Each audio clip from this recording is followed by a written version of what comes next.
Faslun utawi iki fasal. Wa yalzamu lan wajib fil mayyiti ing dalem mayit. Wajib arba'atu asya'a opo 4 piro-piro perkara. Ada 4 hal yang wajib kita kerjakan dalam masalah mengurusi jenazah, dalam masalah merawat jenazah. Tapi catatan, yang dimaksud wajib di sini adalah fardhu kifayah. Yang pertama yaitu ghusluhu, memandikan mayat. Yang kedua wa takfinuhu, mengkafani mayat. Washolatu, yang ketiga mensolati alaihi, atas mayat. Wadafnuhu, dan memakamkan mayat.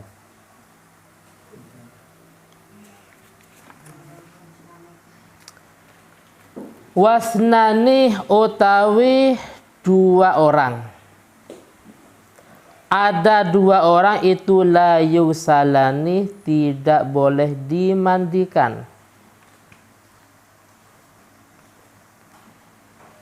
Wala yusollah, dan tidak boleh disolati. Alaihima, atas isnani. Asyahidu, yang pertama mati syahid. Yang pertama orang yang mati syahid. Syahid. Fi ma'rikatil musyrikinah, ay kital ya. Ing dalam memerangi orang kafir. Oh, ma'rika kital.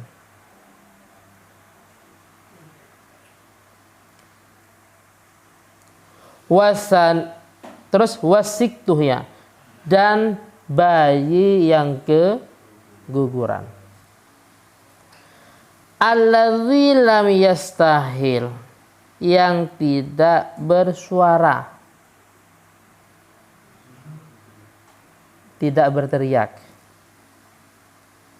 Shorikhon, hale teriak.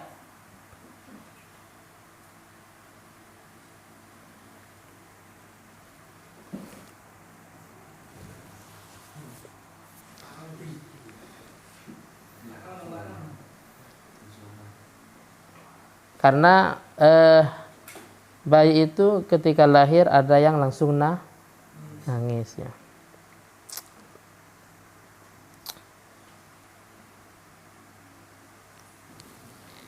Selanjutnya wa yusaluh, dan dimandikan. Penjelasannya,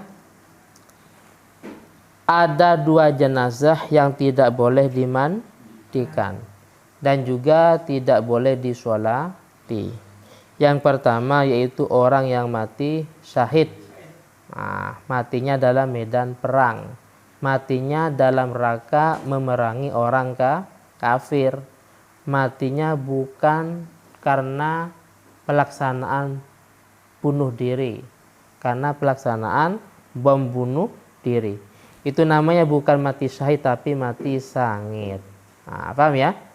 Jadi orang yang mati karena faktor gara-gara bom bunuh diri umpamanya, itu bukan mati syahid tapi mati sangit.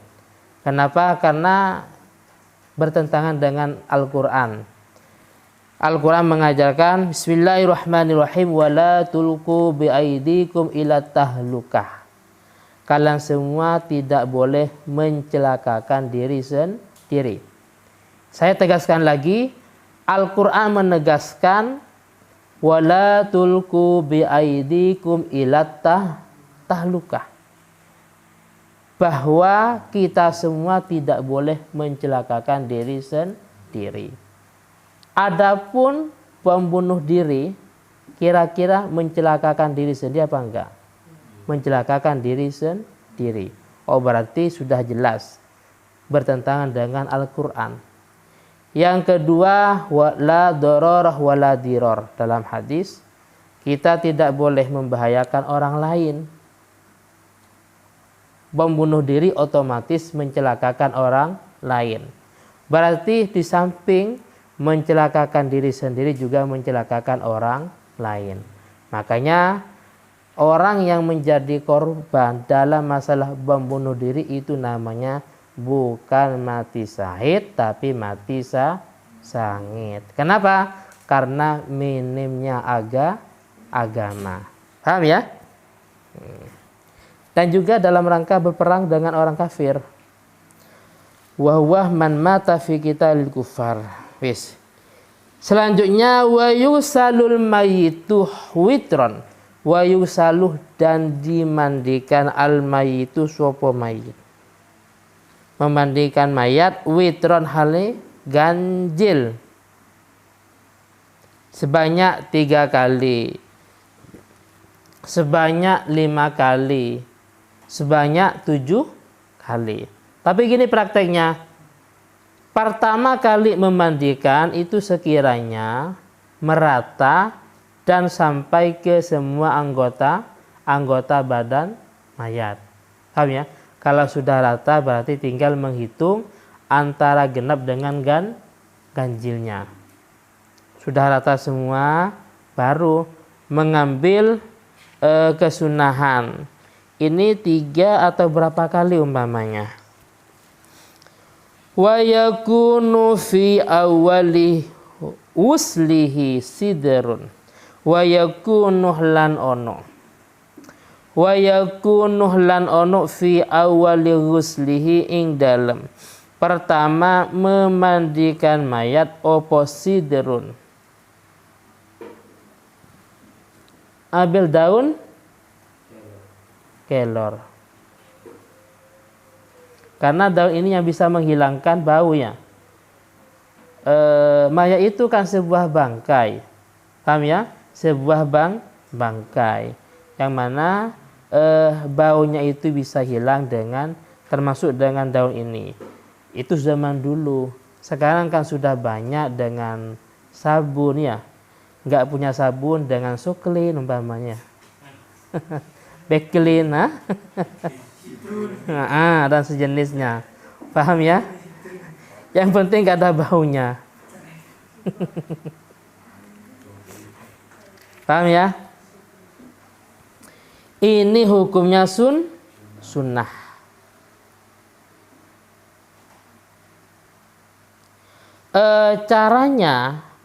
Caranya jangan sampai daun ini atau sabun atau yang lain, pengharum umpamanya, jangan sampai dicampur dengan air. Paham ya? Jadi mayat itu disiram, jadi daun itu taruh di atasnya umpamanya. Atau mungkin dicampur, tapi sekiranya di air yang berbeda. Bukan air yang digunakan untuk mensucikan. Kenapa? Karena kalau sudah dicampur dengan air yang mau digunakan untuk mensucikan, otomatis air ini namanya bukan air mutlak. Di depan ada ya, bahwa air yang suci dan mensucikan itu namanya air mutlak. Paham ya? Jadi ketika air yang mau digunakan untuk mensucikan jenazah, diusahakan jangan dicampur dengan apa saja, termasuk sabun atau sejenisnya. Kenapa? Karena kalau sudah tercampur, maka air ini suci tapi tidak bisa mensucikan. Seperti kamaul wardi, seperti air bunga mawar. Itu suci, tapi tidak mensucikan. Tidak bisa digunakan untuk berwudu, tidak bisa digunakan untuk mandi besar, apalagi untuk memandikan jenazah. Jadi ada 2 cara, bisa langsung ke mayat tersebut, entah itu sabun atau yang lain, daun ini, atau mungkin dicampur dengan air tapi disendirikan, bukan air yang memang digunakan untuk mensucikan. Paham ya?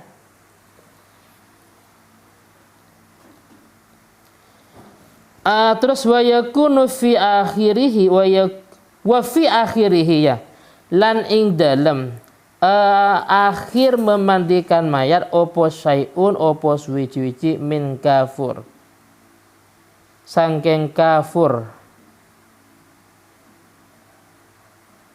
Kafur sekiranya kafur itu tidak sampai merubah air. Intinya minimal air itu sampai pada semua anggota tubuh mayat. Kalau orang masih hidup mandi besar itu kan 2 kewajibannya ya. Kalau dalam Fathul Qoribnya 3, tapi kitab lain itu 2. Yang pertama niat, yang kedua takmimul ma' li jam'il badan, meratakan air ke semua anggota badan. Kalau dalam Fathul Qoribnya ada tambahannya menghilangkan najis. Di sini minimal ketika memandikan jenazah, sewaktu-waktu kalau di rumahnya jadi mutinnya bagian mandikan jenazah umpamanya, atau mungkin bukan tugasnya tapi ketepatan keluarganya. Bagaimana minimal air itu sudah tersampaikan ke mayat tersebut, sudah cukup. Pahamnya sudah cukup. Terus wa yukafanu, dan dikafani suapa mayit fi salasati aswab, ing dalam 3 piro-piro pakaian, bidin yang putih,